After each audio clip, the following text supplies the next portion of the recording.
Shabbat Shalom, bienvenidos a todos a una nueva misión más de Escuela del Discipulado.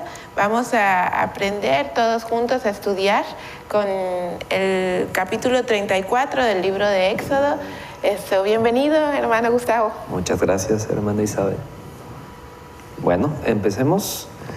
El Éxodo capítulo 34 dice, en la Nueva Traducción Viviente: Luego el Señor le dijo a Moisés: talla 2 tablas de piedra como las primeras. Escribiré en ellas las mismas palabras que estaban en las que hiciste pedazos. Y prepárate para subir al monte Sinaí mañana temprano y presentarte delante de mí en la cima del monte. Nadie puede acompañarte. De hecho, no debe haber nadie en la montaña. Tampoco permitas que los rebaños ni las manadas pasten cerca del monte. Entonces Moisés talló 2 tablas de piedra como las primeras. Temprano en la mañana subió al monte Sinaí, tal como el Señor le había ordenado, con las 2 tablas de piedra en las manos. Después el Señor descendió en una nube y se quedó allí con Moisés y proclamó su nombre, Yahweh. El Señor pasó por delante de Moisés proclamando: Yahweh, el Señor, el Dios de compasión y misericordia. Soy lento para enojarme y estoy lleno de amor inagotable y fidelidad. Yo derramo amor inagotable a 1000 generaciones y perdono la iniquidad, la rebelión y el pecado, pero no absuelvo al culpable, sino que extiendo los pecados de los padres sobre sus hijos y sus nietos. Toda la familia se ve afectada, hasta los hijos de la 3ª y 4ª generación. Al instante Moisés se postró hasta el suelo y adoró. Entonces dijo: Oh Señor, si de verdad cuento con tu favor, te ruego que nos acompañes en el viaje. Es cierto que el pueblo es terco y rebelde, pero te pido que perdones nuestra iniquidad y nuestros pecados. Tómanos como tu posesión más preciada. El Señor respondió: Escucha, yo hago un pacto contigo en presencia de todo tu pueblo. Realizaré milagros que jamás se han hecho en ningún lugar de la tierra ni en ninguna otra nación. Todos los que te rodean serán testigos del poder del Señor, el imponente despliegue de poder que yo haré por medio de ti. ¿Cómo ves? Y nos está hablando, hermana, que el pacto que va a hacer el Señor con su pueblo es a través de las tablas. Ya en capítulos anteriores habíamos comentado que Moisés, que estaba en el monte Sinaí, tenía las tablas, y cuando bajó, ¿qué fue lo primero que encontró? Un pecado gigante al ver que se hicieron un becerro de oro y los rompió. Ahora el Señor está reafirmando su pacto por medio de las tablas que nuevamente escribió Él para los mandamientos que les dejó a cargo Moisés para todo su pueblo. Es muy importante eso, porque quiere decir que el Señor está otra vez dando misericordia a su pueblo a pesar de todo lo que le hicieron. Además, esto es importante ver que aquí está renovando el pacto, porque el pacto ya había sido escrito en las tablas, se había hecho el contrato, pero ¿qué pasó? Se rompió, no por el hecho de que Moisés haya roto las tablas, se rompió porque el pueblo adúltero, fue la esposa adúltera que menciona ahí Isaías 53, fornicó con otros dioses, con Baales, al haber hecho ese becerro de oro, al haber no esperado el tiempo que el Señor determinaba. Ahora, le dice a Moisés: ve al monte tú solo, que no haya nadie contigo, que no haya ni siquiera las ovejas ni los animales. ¿Por qué razón? Porque este pueblo ya no era digno de llegar al lugar santísimo con el Señor. El monte Sinaí, que también es Sión, que también es el monte Hermón, donde dice la Escritura que ha de poner su pie el Señor en su regreso. Está hablando de eso, de que es una réplica pequeña o grande en la escala geográfica de lo que es el templo, de lo que significa, más allá de la estructura física, de lo que significa.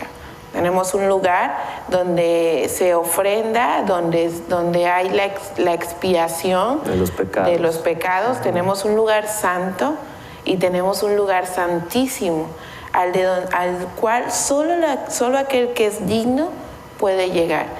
Eso no significa que seas ni perfecto, ni santo, inmaculado, libre de pecado, porque dice, de hecho dice el apóstol, lo hablábamos hace un rato, que miserable de mí.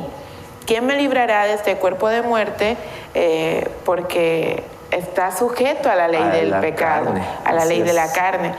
Pero ahí entonces empieza a ver en los frutos de la persona qué espíritu impera en la persona o qué leyes impera en la persona. O la ley del espíritu, esa que se forja a través de las pruebas, de la sujeción a la voluntad de Dios, y que forja un carácter acorde a lo que el Señor quiere, o la ley del pecado, la ley de la carne, esta que está sujeta a lo material, a lo que yo necesito en mi carne, ¿no? Dinero, poder, reconocimiento, es más tangible y está llena de cosas que no perduran, porque una vez muerto, pues así como llegaste, así te vas a ir. O sea, no vas a tener ninguna posesión, no te vas a llevar nada al momento. Ni siquiera el reconocimiento, ni la fama, ni absolutamente nada, porque muerto ahí estás. Sí.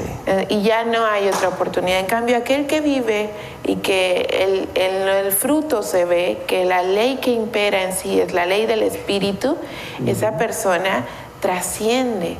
Y no en lo físico, sino que va a estar en la presencia del Señor.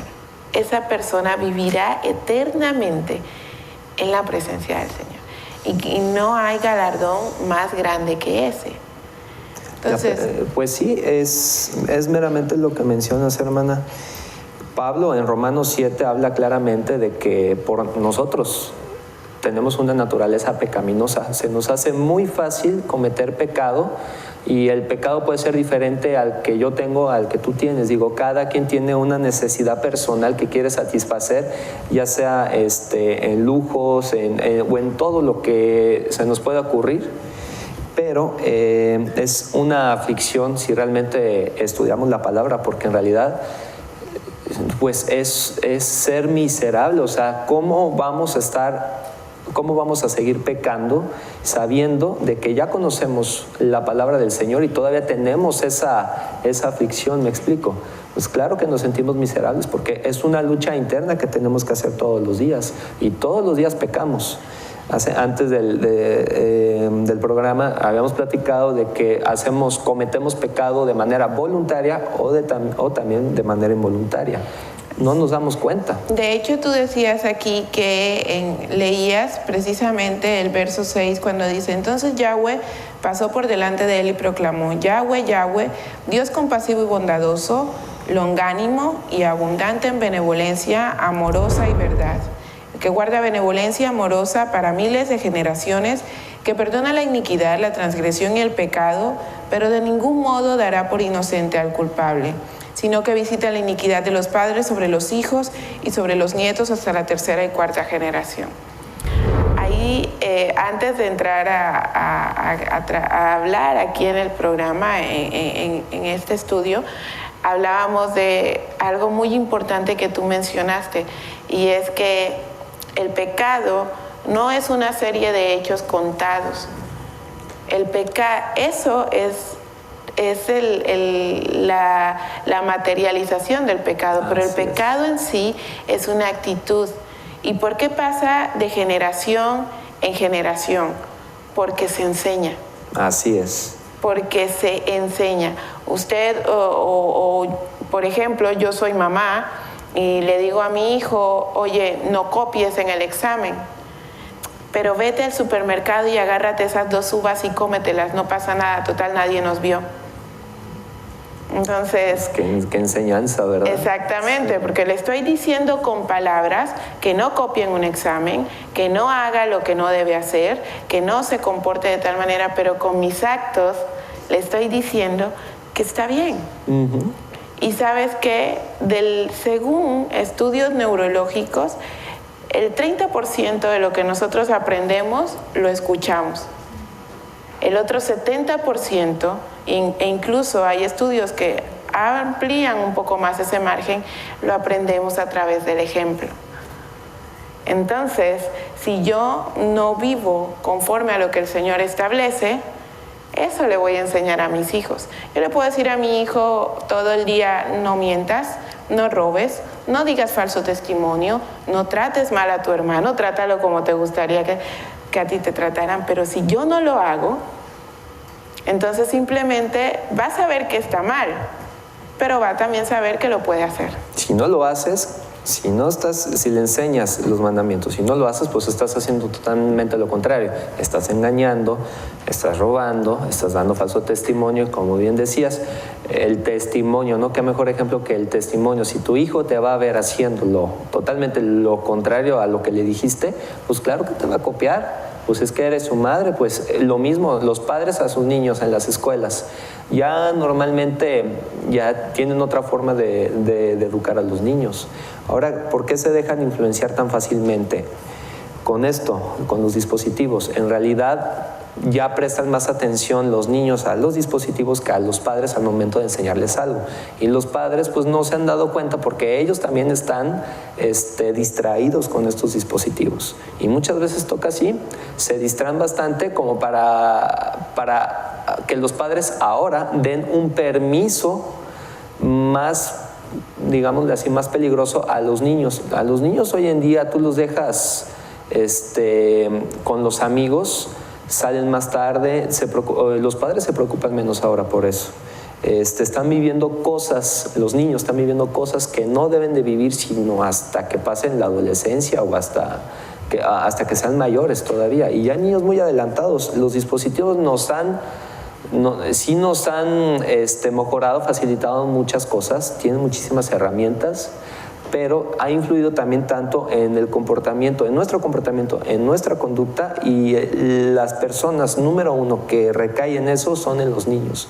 Hay niños que ahora ya son muy reservados, hay niños que ya no es tan fácil acercarse a ellos cuando tú les quieres enseñar algo, cuando tú quieres tener una cercanía. Yo, por ejemplo, tengo a mis hermanas, que son pequeñas, pero están tan metidas en los dispositivos que cuando yo me quiero acercar a ellas o platicar tranquilamente o enseñarles algo, son muy cerradas, ya no permiten que se les eduque, que se les enseñe. Pero eso es porque a los padres, y es en general, a los padres han permitido que eso suceda. Entonces hay que tener cuidado cómo es, de ahora en adelante, cómo es que hay que enseñar a los niños, cómo es que los padres deben de instruir a sus niños, porque si no lo hacen ellos, algo o alguien más lo va a hacer y se manifiesta con esto. Este es un ejemplo, depende de cómo lo uses. Entonces aquí el Señor vuelve a hacer el pacto por medio de las tablas. Perdona el pecado si es que nos arrepentimos, pero no va a tomar por inocente al culpable. Sí debe de haber una paga. Y es lo que mencionabas, el pecado se manifiesta en muchas acciones, pero es una actitud, y si esa actitud la retienes y sigues pensando, si sigues queriendo cometer, no el mismo pecado, pero sí otro parecido u otro tipo de pecado, pues entonces, si no te arrepientes, sí vas a tener que vivir una consecuencia. Es como todo. Cuando hablábamos previamente mencionábamos eso de que muchos pensamos que el pecado es la acción. El hecho de agarré algo y me lo llevé. Por poner un ejemplo burdo, pero realmente la transgresión a la escritura viene desde la mente, viene desde el corazón.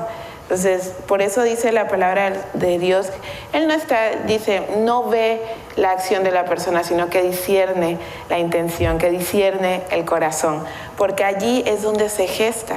Lo demás, lo que vemos, las acciones, los hechos, son materialización de lo que ya se gestó en el interior. Entonces, el pecado, la transgresión a la escritura, a la Torá, es es una actitud, habla de la condición espiritual en la que estoy. Puedo estar vivo espiritualmente o muerto, que significa separado de la presencia del Señor, y mis acciones van a confirmar eso. Entonces, decimos mucho que por sus frutos los conocerás, y citamos mucho esa parte de la Escritura, pero realmente es vital. Usted observe a una persona, mire sus acciones, y habla mucho más de quién es esa persona y bajo qué ley está viviendo, que si solo la escucha. Porque todos podemos hablar muy bonito, de forma muy elocuente, podemos citar la Escritura perfectamente, pero realmente ¿quién la está viviendo? ¿Realmente están viviendo la Escritura? ¿Realmente estamos haciendo lo que aquí dice? En mi corazón, mi mente, ¿está esto de día y de noche al levantarme y al acostarme? ¿Realmente es así? Y entonces mis frutos, mis acciones van a manifestar si es cierto, pero también si no lo es. No solo en el hecho de ser afable con los demás, sino en lo que hago cuando nadie me ve. Eso se llama integridad. Entonces, en ese momento, el pueblo de Israel ya no era digno de estar en la presencia del Señor, por cuanto había pecado. Y le dice Moisés, yo sé que es un pueblo de dura cerviz, terco. Que ocultaban sus pecados. Yo sé que es un pueblo que tiene pecado, pero tú eres grande en misericordia. Y tan grande es el Señor en misericordia que dio a su único Hijo como paga de toda la transgresión que hay en nosotros, de todo el pecado que hay, y aún así lo seguimos haciendo. Pero la misericordia no es lo mismo que el perdón absoluto y ciego de todo lo que hacemos. La misericordia es, a través del Mesías sabemos que somos perdonados, pero entonces tenemos un trabajo que es hacer lo que decía el Mesías. Vete y ya no peques más. Arrepiéntete. Entonces sí, y últimamente nos han estado hablando mucho de eso.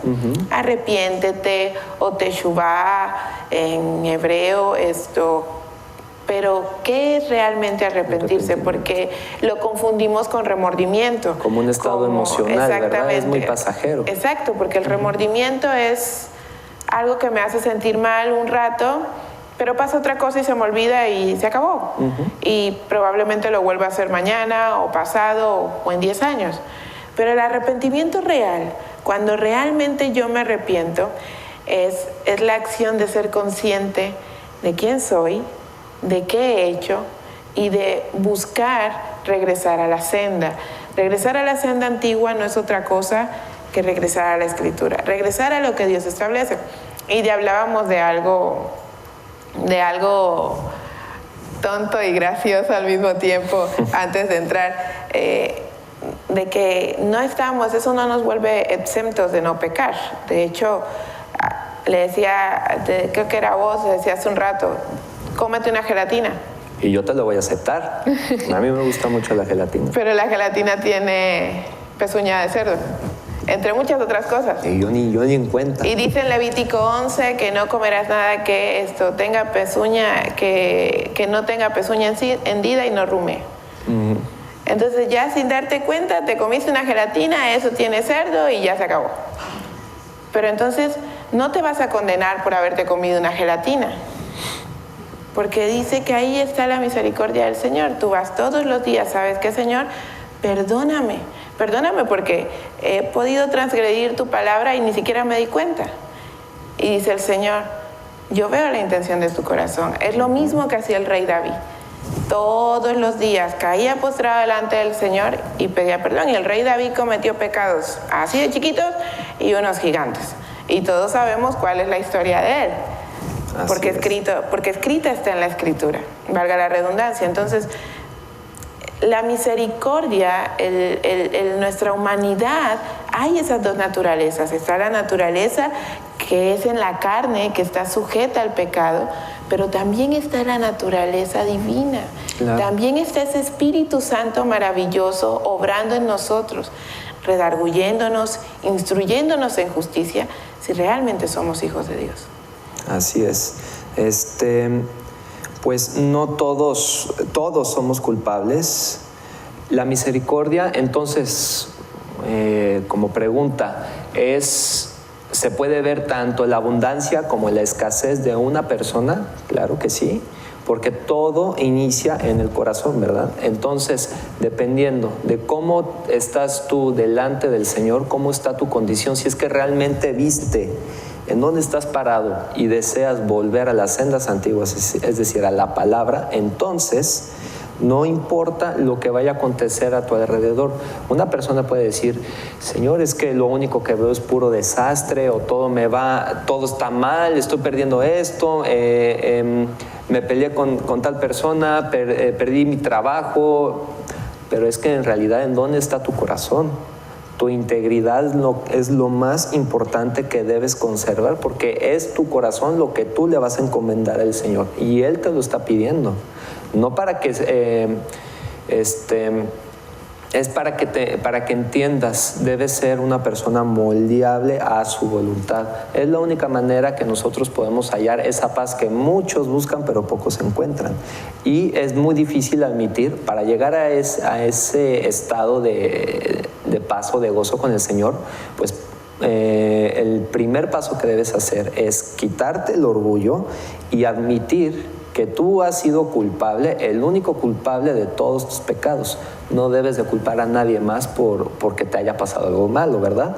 Si te pasó algo malo, si estás viviendo una consecuencia, es porque tú lo cometiste, es porque tú tomaste la decisión de pecar, voluntaria o involuntariamente. Sin embargo, el Señor sí, para entender su misericordia, para que veamos, nos demos cuenta de la grande misericordia que es el Señor, que tiene el Señor hacia con nosotros, pues nos hace ver de nuestros errores, nos aflige, y nosotros decimos, oye, pues es que a mí no me gusta sufrir, la aflicción, pues a mí me hace llorar, me hace enojar, me hace explotar en tantas emociones y sentimientos. Oye, pero eso es para que te des cuenta que todo lo que has hecho hasta ahora, pues no es como el Señor le gustaría que siguieras haciendo, porque te espera todo un camino largo que recorrer, y el Señor ya te da dos caminos: o sigues su camino o sigues el camino del mundo, que ya sabemos que está dominado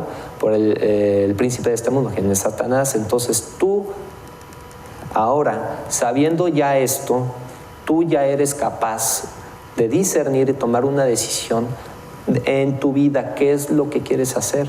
Si tú tomas el camino del Señor, claro que va a haber pruebas, pues tienes que demostrarle a Él, te tienes que demostrar a ti que tú realmente quieres cambiar y convertirte al Señor. En el capítulo anterior, hermana Isabel, estábamos hablando que había varios pueblos alrededor de Israel que pues tenían sus dioses, tenían sus costumbres paganas, y muchas veces se querían mezclar en el pueblo de Israel. Nosotros somos el pueblo de Israel.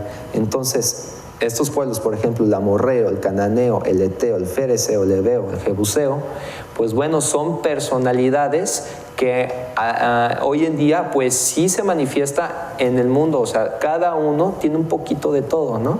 Si nosotros no, por mandato del Señor, dice que no debemos mezclarnos, que no debemos seguir sus costumbres, entonces simplemente debemos de reprender esas conductas. Estos pueblos transmitían al pueblo de Israel sus conductas, sus costumbres, su manera de vivir. Nosotros nos tenemos que dar cuenta para decir, oye, esta persona no me está queriendo compartir algo que yo haga con él, con esta persona, pero el Señor me reprende, me dice, esto no está correcto.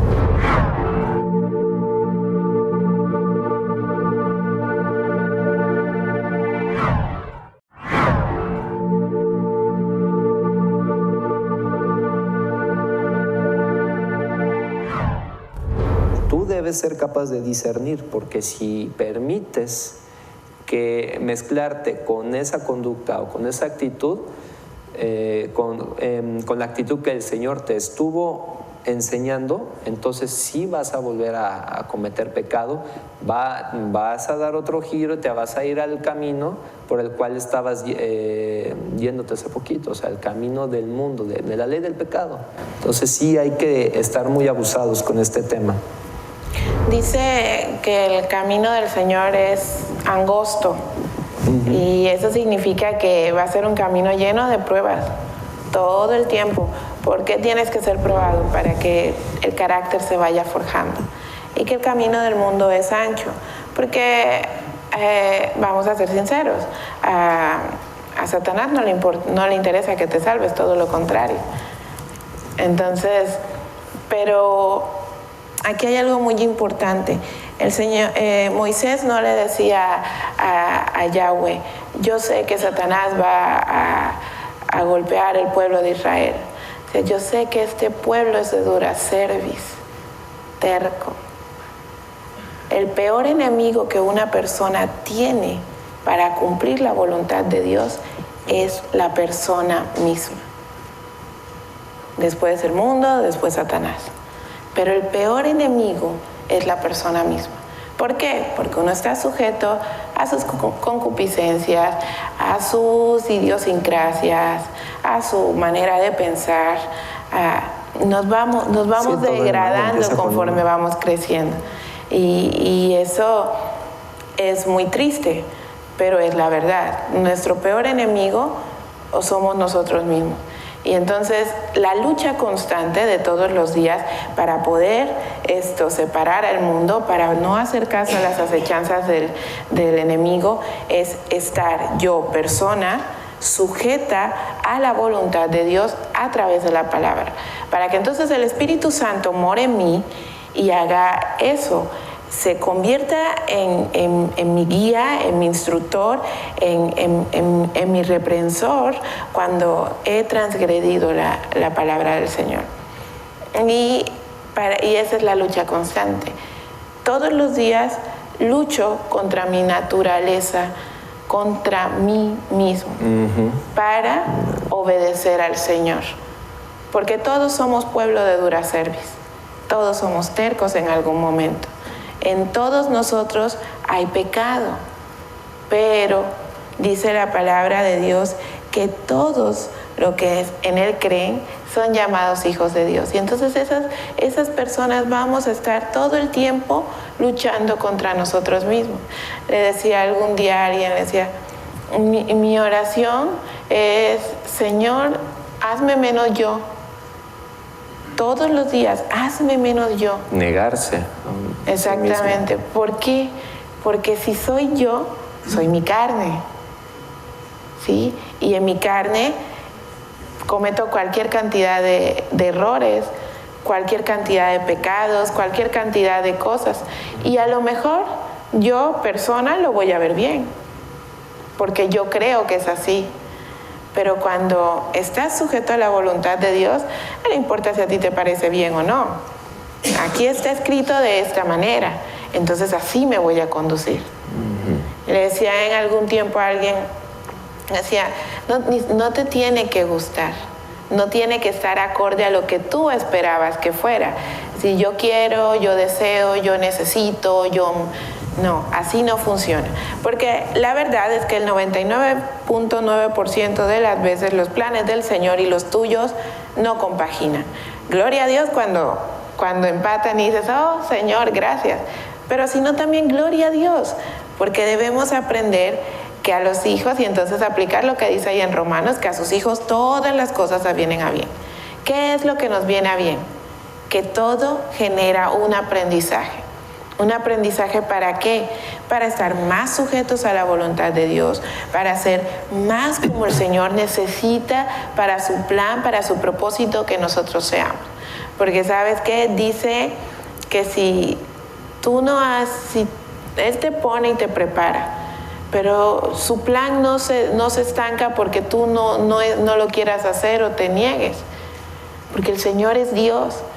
Dios no nos necesita a nosotros para seguir siendo Dios, pero nosotros sí a Él para seguir viviendo. Entonces eso es algo que debemos entender con mucha claridad, porque cuando aquí Él renueva el pacto con el pueblo de Israel, le está diciendo, a pesar de que sé quién eres, yo ya he hecho una promesa. Y entonces dice que no es hijo de hombre ni para que se retracte ni para que miente. Así es. manifiesta en ese momento en que hace el pacto, el Señor es manifestar su misericordia y el perdón a su pueblo, porque Moisés se lo pidió. Y el Señor se acuerda de su promesa. Exactamente. Y lo está cumpliendo. Pero ahí, exacto, está manifestando su misericordia. Pero ahora ya no va a escribir los mandamientos, ahora los va a escribir Moisés. ¿Por qué? Porque como bien decías hace un rato, las consecuencias todos tenemos que cumplirlas. Me arrepiento, rectifico, empiezo a caminar en la senda. Bendito sea el Señor. Pero las acciones tienen una consecuencia. Y entonces, si no vivo la consecuencia de mi acción, ¿cómo voy a generar el aprendizaje? ¿Cómo vas a saber si estás bien o estás mal? Exactamente. Entonces el Señor te saca de la condición, te dice, ya no vas a ser esclavo de esto. Pero en el ínter tienes que aprender la lección. Y es como un papá, volviendo al ejemplo de los padres. El padre va con el hijo y le dice, no toques ahí porque está caliente. Y el niño intenso, y otra vez se da cuenta el papá antes de que lo toques, que no lo toques, porque si lo tocas te vas a quemar. En una de esas se descuida el papá a la mamá, y el niño toca y quema y sale llorando. Y le dice la mamá o el papá, te dije que no lo tocaras porque te ibas a quemar. Te quemaste y te dolió. Acto seguido, al día siguiente vuelven a poner la olla y le dice, está caliente. Y el niño no lo va a volver a tocar. Pero ya va a ser una decisión de él si quiere seguir ahí, seguirse quemando. Hay niños que no aprenden su lección. Y lo mismo pasa con los seres humanos más grandes. Que muchos justificamos nuestras acciones en, es que mi mamá o es que mi padre de pequeño y no me enseñó y no me dijo. Y ciertamente a los padres se nos va a demandar por lo que inculcamos en nuestros hijos, por lo que instruimos a nuestros hijos, en lo que le enseñamos. Pero ya de grande, a cada persona se le demanda por sus decisiones. Pero dice la palabra de Dios ahí en el proverbio, que instruye a tu niño para que cuando éste sea grande no se aparte. ¿Por qué? Porque la palabra va a estar operando en esa persona, porque va a estar creciendo con eso, porque entonces sus decisiones, incluso involuntariamente, van a estar sujetas a lo que aprendió de pequeño. Y eso a los padres se nos demanda. ¿Conocías la palabra y no se la enseñaste a tu hijo? ¿Qué hiciste con lo que te di? Si tu primer ministerio, cuando tienes familia, es tu casa. Exacto. Más allá de lo demás, dice que se empieza por la casa. Y es porque cuando somos padres, ese es nuestro primer ministerio. Instruir a nuestros hijos en la verdad, en la justicia, y eso es la palabra de Dios. Y qué bueno, o sea, los niños son muy susceptibles, tienen que aprender de alguien, ellos buscan, o sea, inconscientemente deben estar con sus padres para aprender lo que ellos les enseñan. Entonces es una responsabilidad muy grande lo que los padres tienen en el momento cuando se tiene a los niños listos para que sean escuchados por ellos. Pero exactamente, pero ya adultos, sus decisiones así es, son ya asunto de ellos con Dios.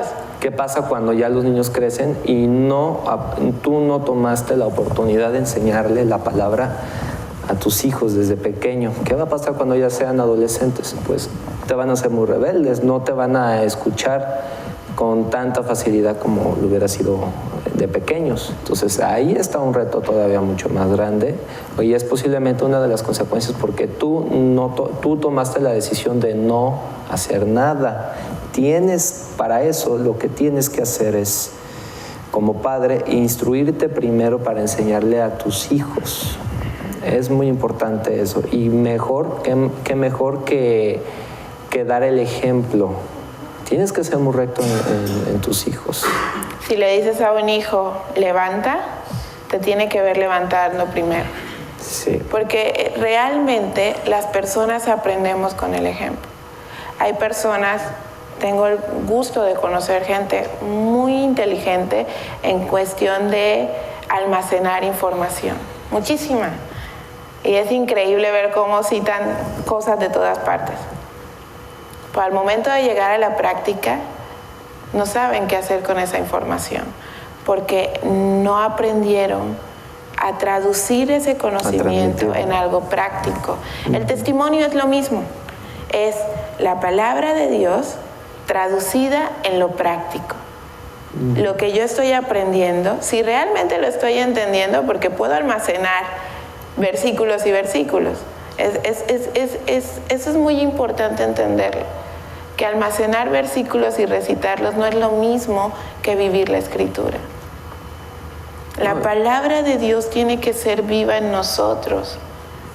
Las pruebas, el Señor las utiliza para saber si eso es real, si realmente esa palabra está operando en ti. ¿Y cómo lo ve? Con tu actitud. ¿Cómo lo ves? Si realmente hay ahí un fruto. El primer fruto que desarrolla, la fe. Porque para depender de Dios necesitas tener fe en Él. Así es. Para creer, para obedecer, para vivir según lo que el Señor establece, necesitas tener fe. ¿Y por qué es la fe? Dice la palabra que es por el oír. ¿Pero oír qué? La palabra de Dios. La palabra del Señor. Entonces, esto es muy importante entenderlo, porque aquí el Señor está diciéndole al pueblo de Israel que está renovando el pacto con Él, pero no porque el pueblo sea especial. Y digo eso cuando todos somos susceptibles a lo bueno y susceptibles a lo malo también. ¿Pero por qué? Porque Él prometió esto a los padres de este pueblo. Pero entonces, ahora van a tener que aprender a vivir con esas reglas. A pesar de que sean de dura cerviz, a pesar de que sean tendenciosos al pecado, y lo vamos a ver en el libro de los jueces, que el pueblo se alejaba del Señor, venía la tribulación. El pueblo se acercaba, mientras estuviese viviendo según lo que Dios establece, había bendición. Y eso pasa en la vida de nosotros. Puedes decir, no tengo hoy para comer. Dice la palabra de Dios que sus hijos nunca mendigarán pan.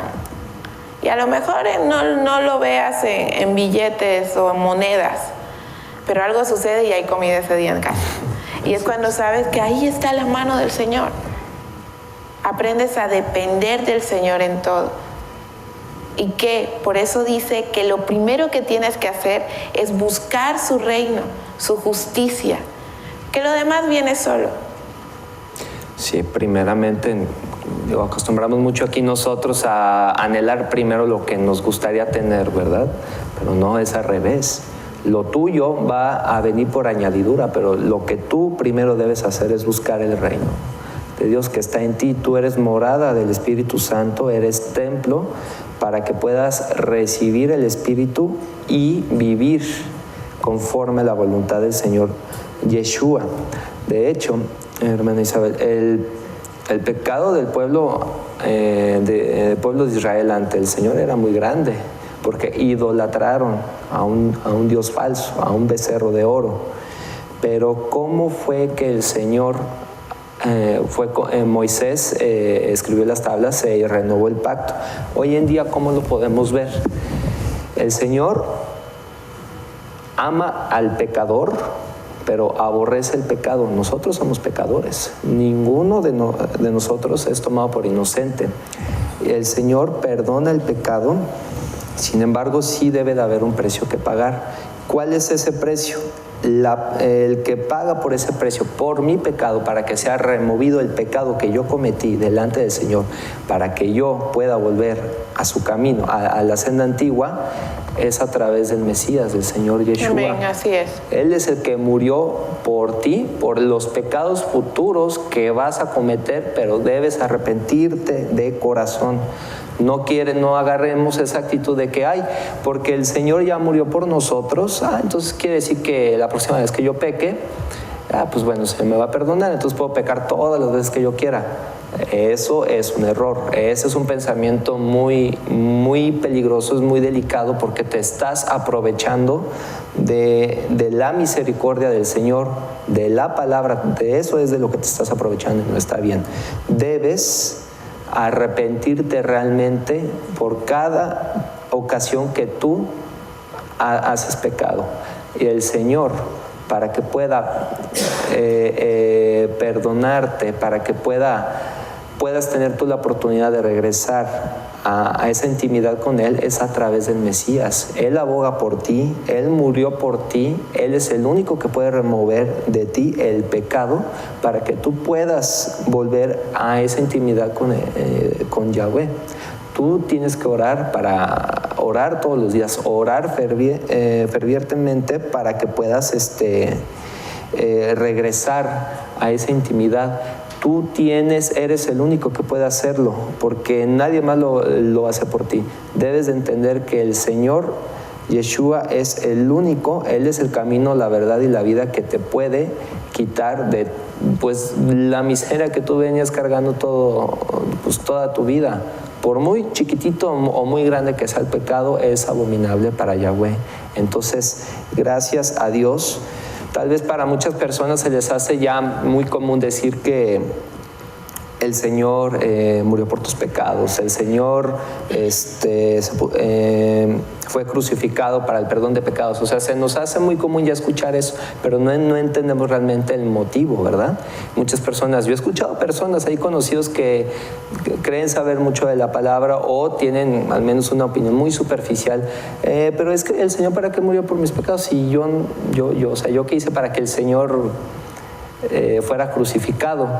Bueno, pues es que eso, si te introduces a la lectura, vas a entender por qué específicamente murió crucificado, por qué tuvo que morir en ese día, a esa hora, en ese monte, porque todo tiene un significado muy profundo. Entonces, cuando cometemos un pecado, no debemos ocultarlo, porque el Señor ya sabe que cometiste el pecado. Si tú lo ocultas, entonces todavía estás cometiendo un pecado más.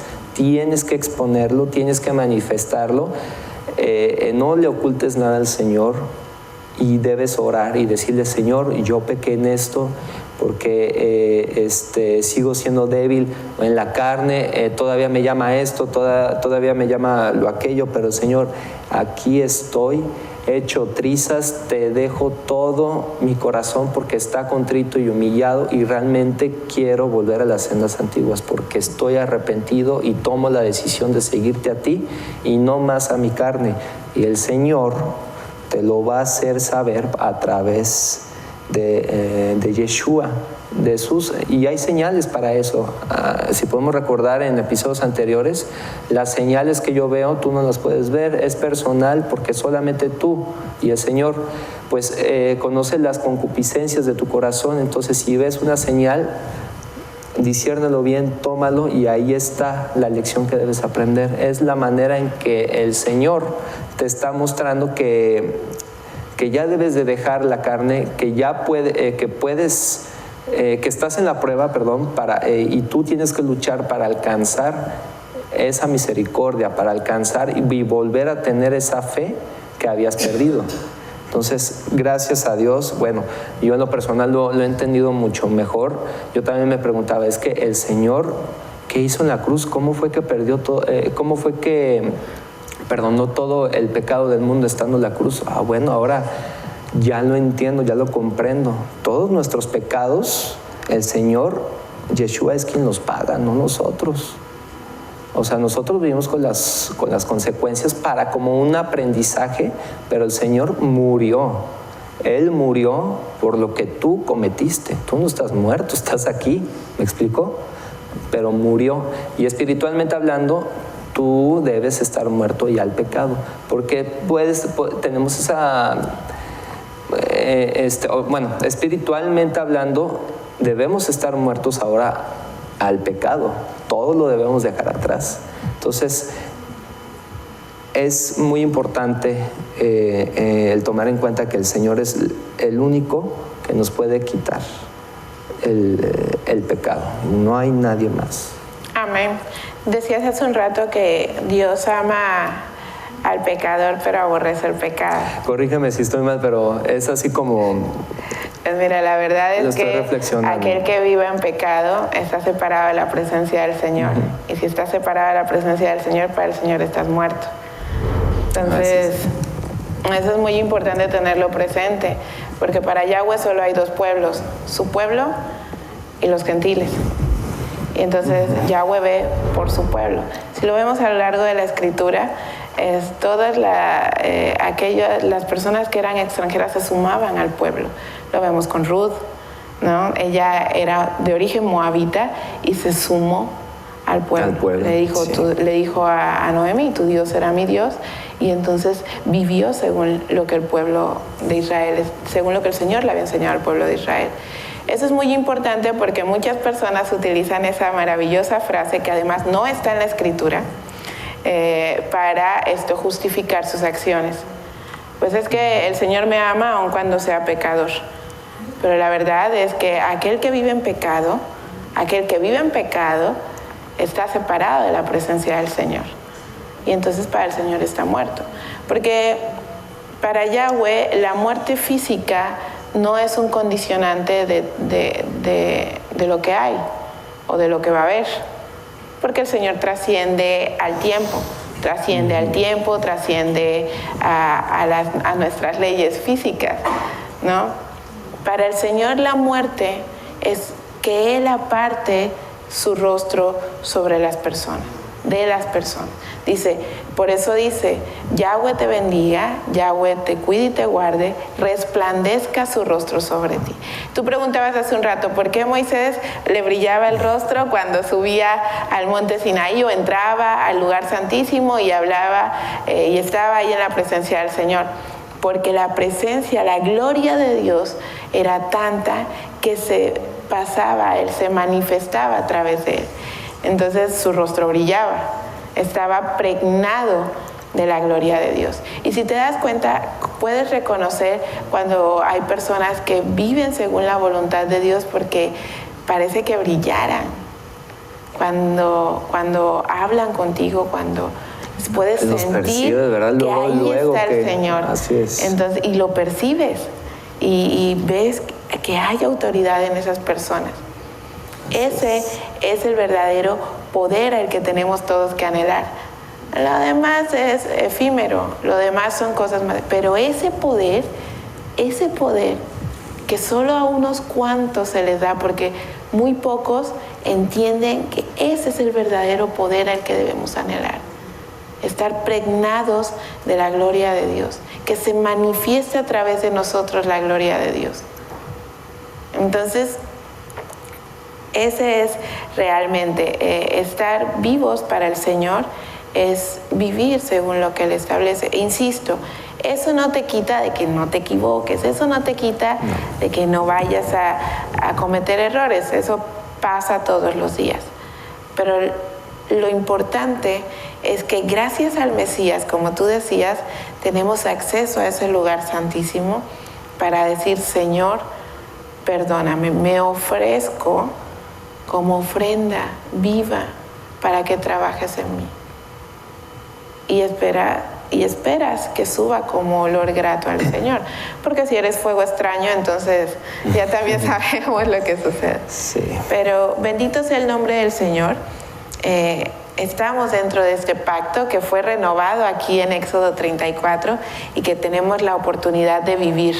Porque mientras estemos vivos cada día, hay una oportunidad ese mismo día de estar en la presencia del Señor. Y con eso yo creo que concluimos por el día de hoy. Sí, hermana. Que Dios los bendiga grandemente. Hasta la próxima. Shabbat Shalom. Shabbat Shalom.